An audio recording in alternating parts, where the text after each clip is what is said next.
हाँ जी दोस्तों, हमारा सवाल है फर्नीचर की 3 वस्तुओं का मूल्य 16,785 है।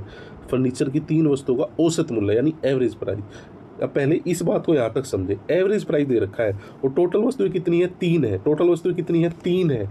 यानी एवरेज प्राइस आपको पता ही होगा, टोटल नंबर मतलब 3 नंबर है, कोई 5 रुपये के, कोई 2 रुपये के, कोई 3 रुपये की, उनका सम किया और जितनी चीज़ है, जैसे 3 चीज़ है उसको उतने से डिवाइड कर दिया, जो नंबर निकल के आता है वो एवरेज प्राइस होता है। तो इसका एवरेज प्राइस क्या है? ये है 16,785 रुपये। अगर हमें एक्चुअल प्राइस चाहिए तो इसको 3 से गुना करना पड़ेगा। तो 5 तिये 15, 1 3 अट्ठे 24 और 2 3 सत्ते 21 और 1 3 3 2 18 और 2 और 1 5, यानी 50,355 रुपये क्या है? उन 3 वस्तुओं का एक्चुअल प्राइस है। अब आगे सवाल पढ़ते हैं। यदि उनका मूल्य 3, 5, 7 के अनुपात में है तो सबसे सस्ती वस्तु का प्राइस बताइए। देखो, ये सबसे इजी सवाल है, सिर्फ एक ये चीज़ थी जो हमें ध्यान देनी थी।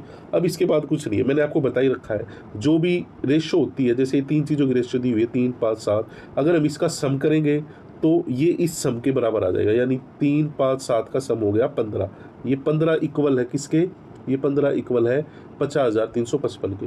और हमें क्या करना है? सिर्फ रेशो में एक चीज़ करनी है, हमें एक का अमाउंट पता लगाना है कि एक चीज़ का प्राइस क्या है या वैल्यू क्या है। 15 की वैल्यू ये है, तो एक की वैल्यू पता लगाने के लिए क्या करेंगे? हम इसको डिवाइड कर देंगे 15 से। तो आप डिवाइड करके देख ले रहे हैं या मैं यहीं पे काट रहा हूँ? चलो मैं इसको काटता हूँ 5 के पहाड़े से। तो 5 तिया 5 एकम, 5 सत्ते 5 एकम और 3 से 3 तिया 9, 3 तिया 9, 3 पंजे 15 और 3 सत्ते 21, यानी एक की वैल्यू हमें क्या आ गई? 3,357 रुपये। अब हमसे क्या पूछा है? सबसे सस्ती। आपको क्या लगता है इनमें सबसे सस्ती चीज़ कौन सी है आपके अकॉर्डिंग? 3, 5, 7 में से सबसे कम वैल्यू किसकी है? 3 की है। तो इसको हम 3 से गुना कर देंगे, हमारा आंसर आ जाएगा। सबसे ज़्यादा वैल्यू की पूछता, जिसका सबसे ज़्यादा प्राइस है, महंगी की पूछता, तो 7 से गुना कर देते।